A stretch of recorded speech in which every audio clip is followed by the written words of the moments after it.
ಅಂದರೆ ಈಗ ತಾವು ಹೇಳಿದ್ರಿ ಈ ಬಾರಿಯ ಮಕರ ಸಂಕ್ರಾಂತಿಯ ವಿಶೇಷತೆ ಇದರ ಜೊತೆಗೆ ಉತ್ತರಾಯಣವನ್ನು ದೇವತೆಯ ಹಗಲು ಅಂತ ಕರೀತಾರೆ. ಅದರ ಹಿನ್ನೆಲೆ ಕೂಡ ನಾವು ತಿಳ್ಕೊಂಡ್ವಿ. ಈಗ ಮಕರ ರಾಶಿಗೆ ಸೂರ್ಯ ಬದಲಾವಣೆ ಆಗೋದ್ರಿಂದಾಗಿ ಮಕರ ರಾಶಿ ಶನಿಯ ಅಧಿಪತಿ ಅಂದರೆ ಶನಿ. ಸೊ ಶನಿ ಮತ್ತು ಸೂರ್ಯನ ಸಂಚಾರದಿಂದಾಗಿ ಏನು ಬದಲಾವಣೆ ಆಗುತ್ತೆ, ಏನು ಸಂದೇಶ ಸಿಗುತ್ತೆ? ಅದು ಪ್ರತಿಯೊಂದು ರಾಶಿಗೆ ಸಂಚಾರ ಮಾಡುವಾಗ ಒಂದೊಂದು ಫಲಗಳನ್ನು ಹೇಳ್ತಾ ಬರ್ತಾರೆ. ಅದು ನಾವು ಗಮನಿಸಬೇಕಾಗಿದ್ದು ಯೋಗಸ್ಥಾನ ಲೋಕಯೋಗಾದ್ಭವಂಚ ತತ್ತತ್ಸರ್ವಂ ತಸ್ಯೋಜ್ಯಂ ದಶಾಯಾಮ್ ಅಂತ ಹೇಳ್ತಾರೆ.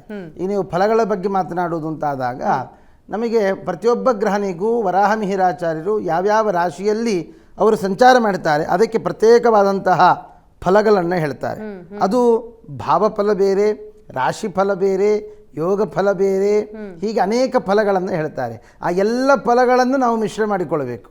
ಮಿಶ್ರ ಮಾಡಿಕೊಂಡಾಗ ಒಂದು ನಮ್ಮ ಜೀವನದಲ್ಲಿ ಏನು ನಡೀಬಹುದು ಅಂತ ಒಂದು ಅಂದಾಜು ಮಾಡಿಕೊಳ್ಳಬಹುದು. ಈಗ ಒಂದೊಂದು ರಾಶಿಯವರಿಗೆ ಲಗ್ನ ರಾಶಿ ಅಂತ ಇರುತ್ತದೆ. ಮೇಷರಾಶಿಯವರಿಗಾಗುವಾಗ ಅದು 10ನೇ ಮನೆಯಾಗಿ ಬರುತ್ತೆ. ಈ ವೃಷಭ ರಾಶಿಯವರಿಗೆ 9ನೇ ಮನೆಯಾಗಿ ಬರುತ್ತೆ. ಹೀಗೆ ಮನೆಗಳು ವ್ಯತ್ಯಾಸ ಆದಾಗ ಈಗ ಅಮ್ಮ ಅಡುಗೆ ಮನೆಯಲ್ಲಿದ್ದರೆ ಅಡುಗೆ ಮಾಡ್ತಾ ಇದ್ದಾಳೆ ಅಂತ ಅರ್ಥ, ಮೊನ್ನೆ ಬೆಡ್ರೂಮಲ್ಲಿದ್ದರೆ ಮಲಗಿದ್ದಾಳೆ ಅಂತ ಅರ್ಥ. ಹೀಗೆ ಒಂದೊಂದು ಸ್ಥಾನದಲ್ಲಿ ಒಬ್ಬೊಬ್ಬ ಗ್ರಹರು ಬಂದಾಗ ನಮಗೆ ಫಲಗಳು ಅದು ವ್ಯತ್ಯಾಸ ಆಗ್ತಾ ಹೋಗುತ್ತೆ. ಈಗ ನೀವು ಹೇಳಿದಾಗೆ ಶನಿ ಅಧಿಪತಿ ಆಗಿರತಕ್ಕಂತಹ ಮಕರ ರಾಶಿಗೆ ಸೂರ್ಯ ಸಂಚಾರ ಮಾಡ್ತಾನೆ ಅಂತಾದಾಗ ಆವಾಗ ಯಾವ್ಯಾವ ರಾಶಿಗಳಿಗೆ ಏನೇನು ಫಲಗಳು ಅಂತ ಪ್ರತ್ಯೇಕವಾಗಿ ನಾವು ವಿಂಗಡಿಸಬಹುದು. ಆದರೆ ಸೂರ್ಯನಿಗಾಗುವಾಗ ಅದು ಶತ್ರು ಕ್ಷೇತ್ರ ಆಗುತ್ತೆ. ಸೂರ್ಯನಿಗೆ ಅದು ಶತ್ರು ಕ್ಷೇತ್ರವಾಗಿದ್ದರಿಂದ ಈಗ ನಮ್ಮ ಶತ್ರುಗಳ ಮನೆಗೆ ನಾವು ಹೋದರೆ ನಮಗೆ ಒಳ್ಳೆ ಹಬ್ಬದ ಊಟ ಏನು ಹಾಕೋಲ್ಲ ಅವರು. ಅದು ಏನು ನೀರು ಕೊಟ್ಟರು ಬೈತಾನೆ ಕೊಟ್ಟಿರ್ತಾರೆ, ದೊಡ್ಡ ವಿಷಯನ. ಆದ್ದರಿಂದ ಈ ಶತ್ರುತ್ವ ಅಂತಕ್ಕಂಥದ್ದು ಯಾವ ಹಂತದಲ್ಲಿದೆ, ಮತ್ತು ಅದರಲ್ಲಿ ಒಂದು ರಾಶಿಯಲ್ಲಿ 30 ಡಿಗ್ರಿ ಇರುತ್ತೆ. ಆ ಡಿಗ್ರಿಯಲ್ಲಿ ಅವನು ಎಷ್ಟು ಡಿಗ್ರಿ ಪ್ರವೇಶ ಮಾಡಿದ ಮೇಲೆ ಶತ್ರುತ್ವ ಪ್ರಾರಂಭ ಆಗುತ್ತೆ. ಈಗ ನಾವು ಒಂದು ಊರಿನಲ್ಲಿ ನಮ್ಮ ಶತ್ರುಗಳಿದ್ದಾರೆ, ಊರಿಗೆ ಪ್ರವೇಶ ಮಾಡ್ಲಿಕ್ಕೆ ಬಿಡೋದಿಲ್ಲ ಅಂತೇನಲ್ಲ, ಊರಿಗೆ ಪ್ರವೇಶ ಮಾಡ್ಬೋದು, ಬೇರೆ ಕಡೆಗೆ ಹೋಗ್ಬೋದು. ಆದರೆ ಅವರ ಮನೆಗೆ ಹೋಗಲಿಕ್ಕೆ ಆಗುವಾಗ ನಮಗೆ ಸಮಸ್ಯೆ ಆಗುತ್ತೆ. ಆದ್ದರಿಂದ ಈ ಸೂರ್ಯನ ಡಿಗ್ರಿ ಮತ್ತೊಂದು ಕಲೆಗಳು ಅದನ್ನೆಲ್ಲ ನೋಡಿಕೊಂಡು ಫಲಾಫಲಗಳನ್ನು ವಿಮರ್ಶೆ ಮಾಡಿಕೊಳ್ಬೇಕು. ಅದರ ಜೊತೆಗೆ ಆ ಸೂರ್ಯನಿಗೆ ಯಾವ್ಯಾವ ಗ್ರಹರ ಯೋಗ ಇದೆ, ಅವರು ಯಾವ ಭಾವದ ಅಧಿಪತಿಗಳಾಗಿದ್ದಾರೆ, ಹಾಗಾದರೆ ಈ ರಾಶಿಯವರಿಗೆ ಏನು ಫಲ, ಈ ರಾಶಿಯವರಿಗೆ ಏನು ಭಾವ ಆಗುತ್ತೆ. ಈಗ ಅವಾಗ ನಾನು ಹೇಳಿದಾಗೆ ಅಡುಗೆ ಮನೆಯಲ್ಲಿದ್ದಾನ ಅಥವಾ ಮತ್ತೊಂದು ಕಡೆಯಲ್ಲಿದ್ದಾರಾ ಇತ್ಯಾದಿಗಳನ್ನೆಲ್ಲ ಎಷ್ಟನೇ ಭಾವವಾಗುತ್ತೆ ಅನ್ನೋದನ್ನು ಕೂಡ ನಾವು ಗಮನದಲ್ಲಿಟ್ಟುಕೊಂಡು ಫಲಾಫಲಗಳ ಚಿಂತನೆಯನ್ನು ನಡೆಸಬೇಕು. ಈ ಫಲಾಫಲಗಳನ್ನು ಮುಂದಿನ ಹಂತದಲ್ಲಿ ತಿಳ್ಕೊಳ್ತಾ ಹೋಗೋಣ. ಯಾಕಂತಂದರೆ ಯಾವುದೇ ಒಂದು ಸುಸಂದರ್ಭ ಅಂತಂದ್ರೂ ಕೂಡ ಪ್ರತಿಯೊಬ್ಬರ ಮನಸ್ಸಿನಲ್ಲಿರುವಂತಹ ಪ್ರಶ್ನೆ, ನಮ್ಮ ರಾಶಿಯವ್ರಿಗೆ ಏನು ಪ್ರಭಾವ ಇದೆ, ಏನು ಪರಿವರ್ತನೆಗಳಾಗ್ಬಿಡುತ್ತೆ, ಒಳ್ಳೇದಿದೆಯಾ ಅಶುಭ ಇದೆಯಾ ಅನ್ನುವಂಥ ಪ್ರಶ್ನೆ. ಸೊ ಹಾಗಾಗಿ ಮಕರ ಸಂಕ್ರಾಂತಿಯ ಹಿನ್ನೆಲೆಯಲ್ಲಿ ಮುಂದಿನ ಹಂತದಲ್ಲಿ ಈ 12 ರಾಶಿಗಳ ಫಲಾಫಲ ಏನು ಅನ್ನೋದನ್ನು ಕೂಡ ತಿಳಿತಾ ಹೋಗೋಣ. ಇದರ ಜೊತೆಗೆ ಇವತ್ತು ಐತಿಹಾಸಿಕ ದೇವಸ್ಥಾನದಲ್ಲಿ ಗವಿಗಂಗಾಧರೇಶ್ವರನಲ್ಲಿ ಸೂರ್ಯ ಸ್ಪರ್ಶ, ಸೂರ್ಯ ರಶ್ಮಿ ಇರುವಂತಹ ಈ ಸಂದರ್ಭದಲ್ಲಿ ಕಳೆದ ವರ್ಷ ನಾವು ನೋಡಿದ್ವಿ, ಮೋಡ ಮುಸುಕಿದ ವಾತಾವರಣ ಇದ್ದಂತಹ ಹಿನ್ನೆಲೆಯಲ್ಲಿ ನಮ್ಗೆ ಕಾಣಲಿಲ್ಲ ಆ ಒಂದು ಅದ್ಭುತ ಕ್ಷಣ. ಆ ಕ್ಷಣಕ್ಕೆ ನಾವೆಲ್ಲರೂ ಕೂಡ ಕಾಯ್ತಾ ಇದ್ದೀವಿ.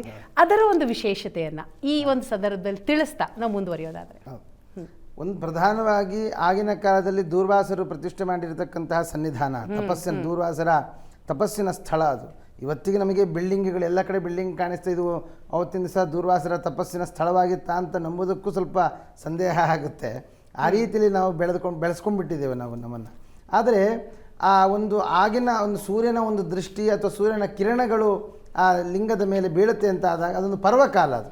ಮತ್ತು ಅಲ್ಲಿ ಹೇಳಬೇಕಾದ್ರೆ ಸ್ವಯಂಭೂ ರಜೆ ಅಂತ ಹೇಳ್ತಾರೆ. ರುದ್ರದೇವರಿಂದ ಜ್ಯೋತಿಷದ ರೀತಿಯಲ್ಲಿ ನಾವು ಚಿಂತನೆ ಮಾಡುವುದು ಅಂತಾದರೆ ಈ ರುದ್ರದೇವರಿಗೆ ವಿಶೇಷವಾಗಿ ಈಶ್ವರನಿಂದಾಗಿ ಅಂದರೆ ಸೂರ್ಯನಿಂದಾಗಿ ಈಶ್ವರನನ್ನು ಚಿಂತನೆ ಮಾಡಿ, ಈಗ ಮೇಷದಲ್ಲಿದ್ದಾಗ ಸ್ವಯಂಭೂ ಆಗಿರ್ತಕ್ಕಂತಹ ರುದ್ರದೇವರನ್ನು ಚಿಂತನೆ ಮಾಡಿ ಅಂತ ಹೇಳ್ತಾರೆ. ಹಾಗಾಗಿ ವೃಶ್ಚಿಕದಲ್ಲಿದ್ದಾಗ ಅಲ್ಲಿ ದೇವತೆಗಳಿಂದ ಪ್ರತಿಷ್ಠೆ ಆಗಿರತಕ್ಕಂತಹ ರುದ್ರದೇವರನ್ನು ಚಿಂತನೆ ಮಾಡಿ ಅಂತ ಹೇಳ್ತಾರೆ. ಹಾಗಾಗಿ ಈ ಸೂರ್ಯನ ಕಿರಣಗಳು ಆ ಒಂದು ಲಿಂಗದ ಮೇಲೆ ಬೀಳುತ್ತೆ ಅಂತಾದಾಗ ಅಂತಹ ಪರ್ವಕಾಲದಲ್ಲಿ ಯಾರು ಆ ರುದ್ರದೇವರ ದರ್ಶನವನ್ನು ಮಾಡ್ತಾರೆ, ಯಾರು ಆ ರುದ್ರದೇವರ ಸೇವೆಯನ್ನು ಮಾಡ್ತಾರೆ, ಅವರಿಗೆ ಎಲ್ಲ ವಿಧವಾಗಿರತಕ್ಕಂತಹ ಆತ್ಮ ಚೈತನ್ಯ ಅಂತಕ್ಕಂಥ ಉತ್ಪತ್ತಿಯಾಗುತ್ತೆ. ಮತ್ತು ಪಿತೃಗಳಿಂದಾಗಿ ನಡೆದಿರತಕ್ಕಂತಹ ದೋಷಗಳು ಪರಿಹಾರವಾಗುತ್ತೆ. ಅಥವಾ ನಮ್ಮ ಮೇಲಿರ್ತಕ್ಕಂತಹ ಪಿತೃಗಳ ಬಾಧೆ ಆಗಬಹುದು ಇತ್ಯಾದಿಗಳೂ ಕೂಡ ಪರಿಹಾರವಾಗುತ್ತೆ. ಯಾಕೆ ಅಂತೇಳಿ ಇದು ಪುಣ್ಯಕಾಲ. ಈ ಪುಣ್ಯಕಾಲದಲ್ಲಿ ನಾವು ಸ್ವಲ್ಪಮಪ್ಯಸ್ಯ ಧರ್ಮಸ್ಯ ತ್ರಾಯತೆ ಮಹತೋ ಭಯಾತ್ ಅಂತ ಹೇಳುವ ಕೃಷ್ಣನ ಮಾತನ್ನು ನಾವು ನೆನೆಸಿಕೊಳ್ಳಬೇಕು. ಯಾಕೆ ಅಂತಂದರೆ ನಾವು ಪ್ರತಿನಿತ್ಯ ಏನೋ ಒಂದು ಸ್ವಲ್ಪ ದಾನ ಮಾಡಿದರೂ ಫಲ ಇದೆ.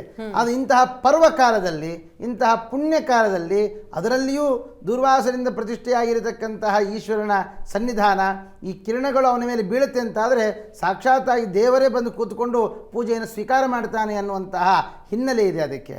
ಆದ್ದರಿಂದ ಅಂತಹ ವಿಶೇಷವಾಗಿರತಕ್ಕಂತಹ ಸಂದರ್ಭದಲ್ಲಿ ಯಾರು ಆ ರುದ್ರದೇವರ ಆರಾಧನೆಯನ್ನು ಮಾಡ್ತಾರೆ ಅವರಿಗೆ ಭಗವಂತನ ಅನುಗ್ರಹ, ಜೊತೆಗೆ ರವಿಯಿಂದ ಕಾರಕರಾಗಿರತಕ್ಕಂತಹ ಪಿತೃಗಳ ಕಾರಕತ್ರಾಗಬಹುದು, ರಾಜಸ್ಥಾನದಲ್ಲಿರ್ತಕ್ಕಂತಹ ರಾಜಕೀಯ ವ್ಯಕ್ತಿಗಳಿಗಾಗಬಹುದು, ಅದೆಲ್ಲವೂ ಕೂಡ ತಾವು ಅಂದ್ಕೊಂಡಿರ್ತಕ್ಕಂತಹ ಸ್ಥಾನವನ್ನು ಪಡ್ಕೊಳ್ಳುವಂತಹ ಸಂದರ್ಭ ಆಗಬಹುದು, ಅಥವಾ ತಾವು ಮಾಡಿರತಕ್ಕಂತಹ ಪಾಪಗಳ ಪರಿಹಾರವಾಗಬಹುದು.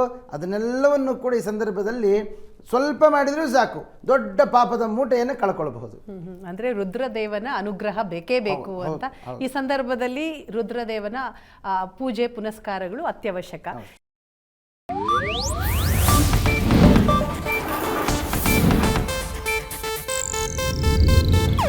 ಇದು ಏಷ್ಯಾನೆಟ್ ನ್ಯೂಸ್ ನೆಟ್ವರ್ಕ್ ಪ್ರಸ್ತುತಿ.